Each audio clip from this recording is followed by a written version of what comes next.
Khorne, and today we will be continuing the Lores of Magic guide we started a few months ago. Sorry, been a bit busy lately, but last time we had covered the lores of Death, Shadows, Beast and Fire, as well as providing a bit of a rudimentary guide on how to use spells in Warhammer 3. So if you're interested in those, I will link the video in the description, but I would also advise you watch it just for the guide on how to use magic in general, so you can understand this video a little bit better. Now, I did ask you guys which lores of magic you wanted me to cover next, and the general consensus was to go at them chronologically, and to cover more lores of magic per video. So today we will be continuing the basic lores of magic from game 1, as well as covering lores of the Big and Little WAAAGH, and the lore of wilds. Just like last time, I will go over each of their spells, tell you how to best use them, and give you my opinion on where the lore of magic should be ranked in terms of usefulness. So to start, let's talk about the lore of life first. And the lore of life is primarily designed to heal your units, buff them, and dish out a little bit of damage. So it is a lore of magic that is more designed for utility. But without spoiling too much, it kind of is also capable of murdering everything. So your lore passive, Life Bloom, heals all of your units for 1% of their health over the course of 4 seconds. Usually, you'll want to wait 4 seconds in between spellcasts to fully utilize this lore passive, as it is extremely useful. Your first spell, Awakening of the Woods, is an explosion spell that does a decent amount of non-armor piercing damage and slows down enemies by 45% for 12 seconds. This spell is usually only good in the beginning of a campaign, when dealing with enemies that are blobbed up or are lightly armored. But aside from those two situations, you will also want to use this spell when you're trying to slow down the enemy from reaching your back line or to catch up to them in melee. So overall, not a bad spell to use in the beginning of a campaign or in combination with range-heavy armies. Next spell is Earthblood, which in combination with Life Bloom is probably the best way of healing your units in the game. This spell heals up to 4 units in an area for about 6% of their health over 7 seconds. Overcasting it doubles the duration, which in turn doubles the amount you can heal, but it is also twice as expensive to cast and you are risking miscasting it. I would say that if you want to make the best use of your lore passive, then you will always want to be normal casting this spell. But if you're in a desperate situation and need to heal your units quickly, then overcasting it is not a bad option. The next spell we have is Flesh to Stone, which is a single target buff spell that will provide a unit with 60% physical resistance for 19 seconds. Overcasting the spell will double its duration for a 50% increase in cost. But for what it does and for the cost of casting it, this spell is rather terrible to use, and the only time when you might want to cast it is when you want to keep a single entity from taking too much damage. Then we have Shield of Thorns, which is a spell that makes it so that when your units are hit by an attack in melee, they will dish out a little bit of damage to the attacker. And overcasting it will double that damage. Unfortunately, this spell effect is rather weak for what it does, making it pretty much a useless spell to even cast. Then we have Regrowth, which is a spell that will heal a single unit for a quarter of its health over the course of 26 seconds, and restores vigor. Overcasting the spell increases the heal amount to a third of a unit's health over the same time period. Honestly, in single player, this is a spell you will pretty much never cast if you have access to Earthblood, as Earthblood in combination with Life Bloom is so much more efficient. But if you're in a dire situation where you have to save a unit from getting killed, Regrowth can be a decent spell to cast, and overcasting it is generally worth it. And finally, the last spell we have for the lore of life is Dwellers Below, which is a stationary vortex spell that dishes out a decent amount of damage and slows down units caught by it. Now, this is a spell that you will always want to be overcasting, as for just an extra 4 winds of magic, you will increase its damage by a substantial amount, if not outright double it. This is also a spell that can synergize well with armies that are designed to utilize the lore of life properly. And what kind of armies am I actually talking about? Basically, armies that have a few heroes in them, most notable example is with Bretonnian lore spams, as once the enemy blobs up around your heroes, or any single entity, it is very easy to just completely delete every unit surrounding them with overcasted Dwellers Below. Overall, the Lore of Life was designed to heal and buff your units, to keep them alive, and to get the maximum amount of value from them. But by building proper armies focused on utilizing the Lore of Life to its fullest, you can absolutely make a really good use of both its healing and damage dealing spells, making this be one of the most versatile and potent Lores of Magic in the game. And because of that, I don't think that anyone will be overly surprised that it goes into the overpowered category. Next Lore of Magic we will be talking about is going to be the Lore of Light. And this Lore of Magic is designed to mostly buff your units and dish out a little bit of damage. But unfortunately, this is almost never going to be the reason you are going to recruit a Lore of Light spellcaster. And we will get into the reason later on. Your lore passive, Exorcism, gives your entire army 4 leadership, magic attack, and immunity to psychology for 11 seconds. All of this isn't particularly all that useful, especially given the way you will actually be using the Lore of Light. Your first spell, Shem's Burning Gaze, is a magic missile spell that does a rather reasonable amount of damage to any kind of enemy it is cast on. But I would say you should never be casting this spell, as it is not really efficient. Neither normal cast nor overcasted. Next we have Fast Protection, which is a buff spell that provides a single unit with 30 armor and 24 melee defense for 22 seconds when normal cast, or the same effect in an area when overcasted. Now, this is actually a pretty good buff spell that will keep your front line holding for a little bit longer. And if you want to use it, I would say that you should always be overcasting it. And now, the next spell we will be talking about is pretty much the only reason you will ever even want to get a Lore of Light spellcaster. And that is Net of Amantok. You see, Net of Amantok is a debuff spell that stops enemy units from moving for 20 seconds. It affects a single unit when normal cast, or an area when overcast. And this is a spell that can on its own win you battles. This spell is best used in combination with ranged heavy armies to hold your enemy in place, allowing you to bombard them freely. If you were to get multiple spellcasters of the Lore of Light, you could even eliminate the need for frontline units altogether by just keeping the enemy at bay with your net spells. And instead, you can get even more range units to help you dish out even more damage. Next spell we will be talking about is Light of Battle, which is an area effect buff spell, unbreakable for 22 seconds when normal cast, or 44 when overcast. And this is, in my opinion, a terrible spell that I would recommend you just never cast. Unless you're playing as the Doom Kings, when you can actually prevent a unit from crumbling and taking more damage.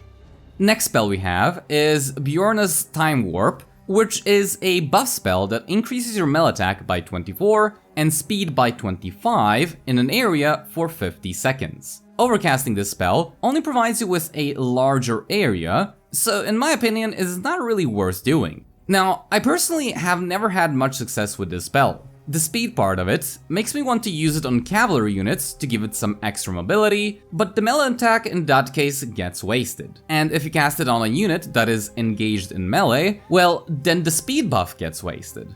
So I generally try to avoid casting this spell. Finally, the last spell from the Lore of Light will be Banishment, which is a randomly moving vortex. Personally, I find Banishment to be one of the worst vortex spells in the game, with mediocre damage and a rather high cost in terms of Winds of Magic.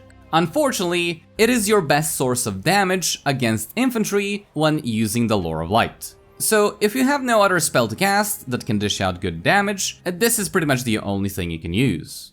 Overcasting it comes with the same drawback as for every vortex spell in the game, that it will just randomly wander off and waste all of the extra Winds of Magic you put into it, as well as risking miscast.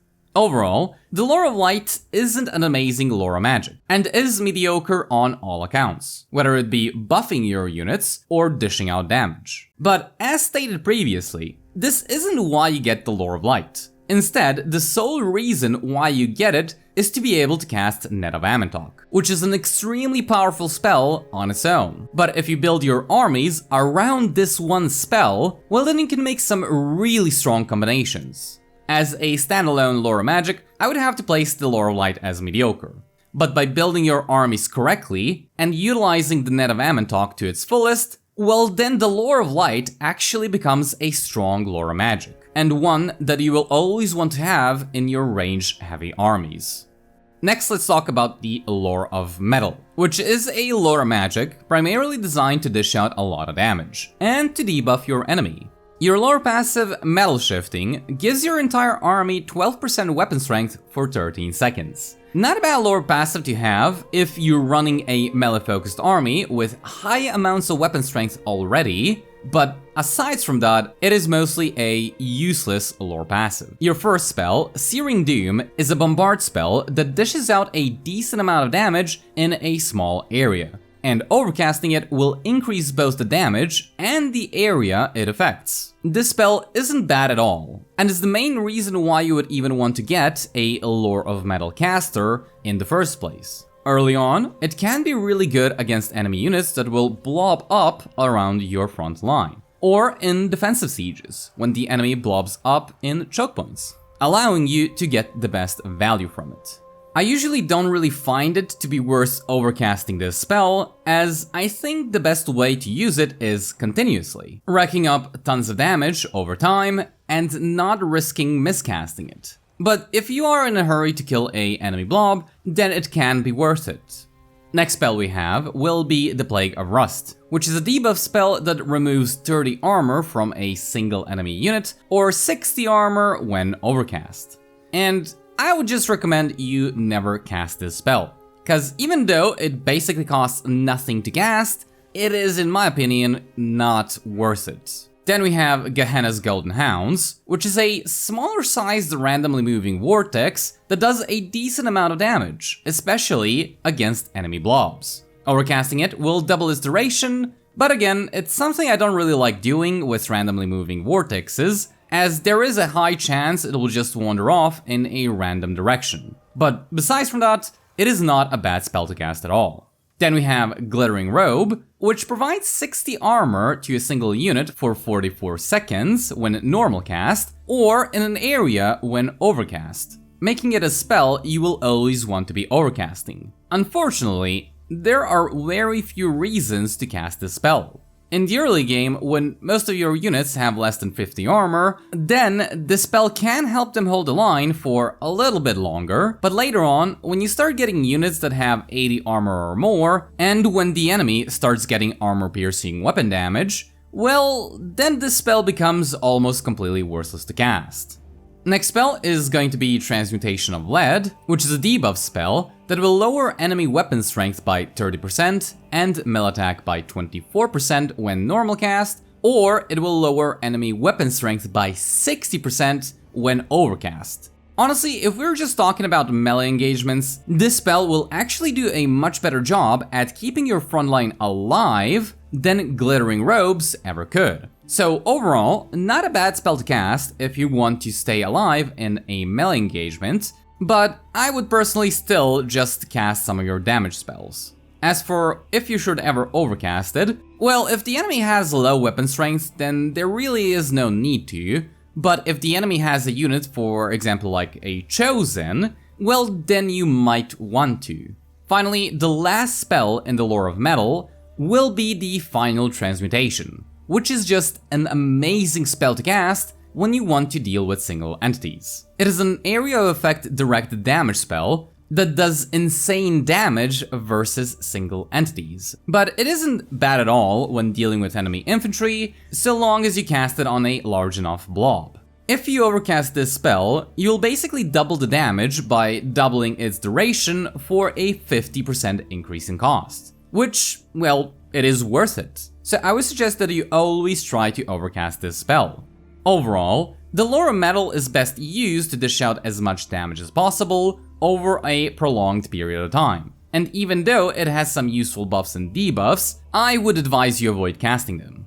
In the end, I will rank this Lore of Magic as strong. Not as strong as the Lore of Fire by any means, or as useful as the Lore of Light, but given the right circumstances, it can be extremely useful and very versatile. The next lore magic we will be talking about will be the Lore of Heavens. And the Lore of Heavens is primarily a damage-dealing lore magic, similar to the Lore of Fire or Metal. Your lore passive, Rolling Skies, is one of, if not the worst, a lore passive in the game. It lowers the speed of enemy flying units by 25% and their melee defense by 20%, which are actually really good numbers. But flying units aren't that common or that big of a problem for this lore passive to even be worth putting a skill point into.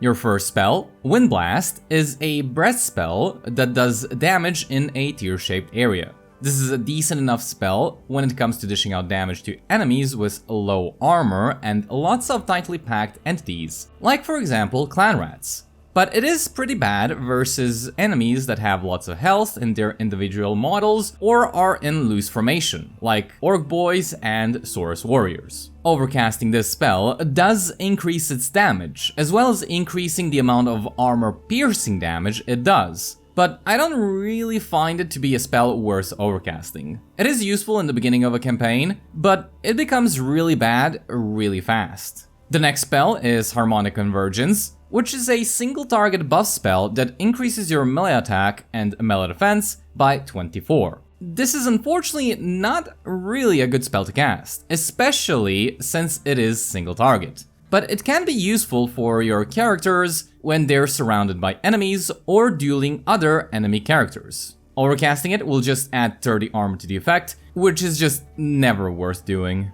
Next spell is Uranus Thunderbolt, which is a bombard spell that does massive damage in a really small area. This is a spell that is really good when dealing with enemy blobs. But since it does have a really small strike area, it isn't as good as, for example, Searing Doom.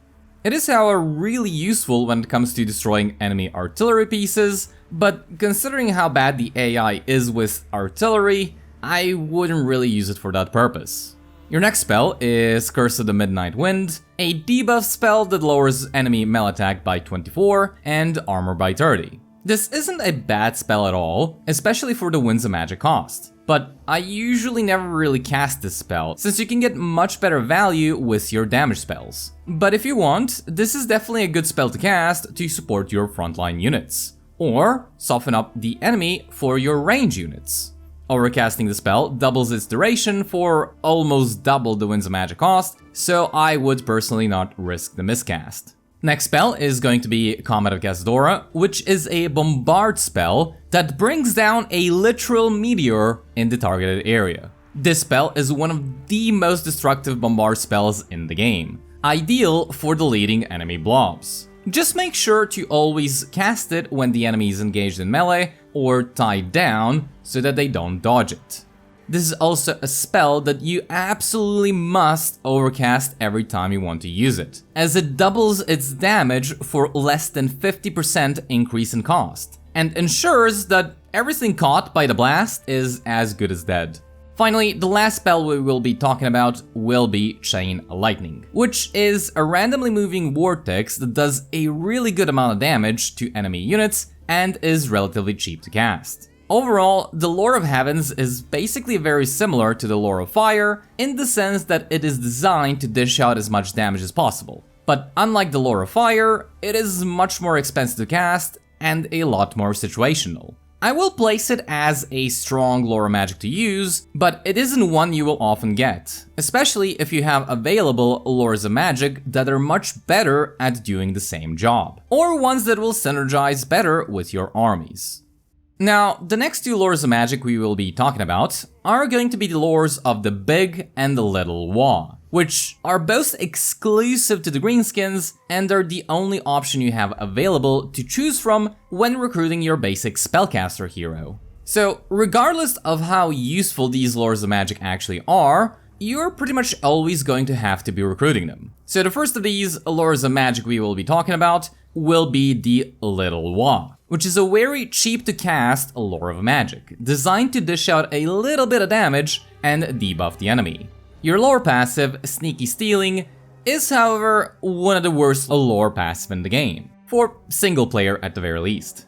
What it does is reduce the rate at which your opponent gets wounds of magic in a battle by 40% for 25 seconds, which, while it might sound good, trust me, is just terrible. And practically useless, especially when the AI is extremely incompetent when it comes to casting spells. So I would advise you avoid putting skill points into it. Your first spell is Sneaky Stabbin', which is a buff spell that provides a single unit with 25% armor piercing weapon damage and 24 melee attack for 40 seconds.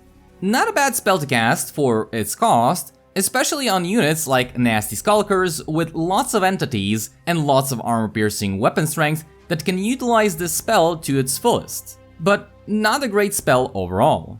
Your next spell is Vindictive Glare, which is a magic missile that does a surprising amount of damage, especially against lightly armored infantry, making it a pretty decent option to cast in the early stages of your campaign. Then we have Itchy Nuisance, which is an area of effect debuff spell that lowers your enemy's melee attack by 24 and weapon strength by 30%. And this is a pretty strong debuff spell that can make your units survive in a melee grind for much longer than they actually should. This is probably the best spell in this lore of magic, especially for the greenskins, given their extremely low melee defense and armor stats. And while this spell might not turn the tide of battle on its own, it can still be very helpful. Your next spell is going to be Gorkle Fix-It, which is a honestly pretty bad spell. What it does is basically lower the speed and charge speed of enemy units by 45%, as well as their charge bonus by 20% in an area.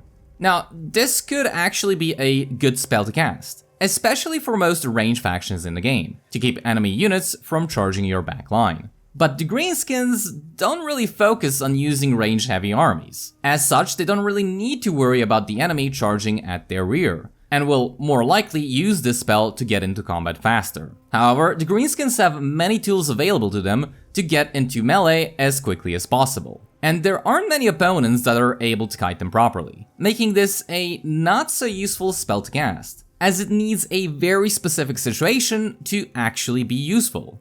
Then we have Night Shroud, which makes your units in an area unspottable for 60 seconds, which is just way too short of a duration to really do anything useful with it. And it feels more like a gimmick for multiplayer rather than something that will benefit you. And as such, I would just recommend you never cast this spell. Finally, we have Curse of the Bad Moon, which is kind of one of the worst and also maybe one of the best randomly moving vortex spells in the game. It is actually really bad because of the fact that it deals no armor-piercing damage and will almost instantly wander off harmlessly from the enemy you cast it on. However, it lasts a really long time. So if you're able to get a lucky cast, or if you're fighting in a siege where the vortex doesn't wander too far from the enemy you cast it on, then it can actually dish out a lot of damage. But in general, not a vortex spell you want to be casting if you have better options.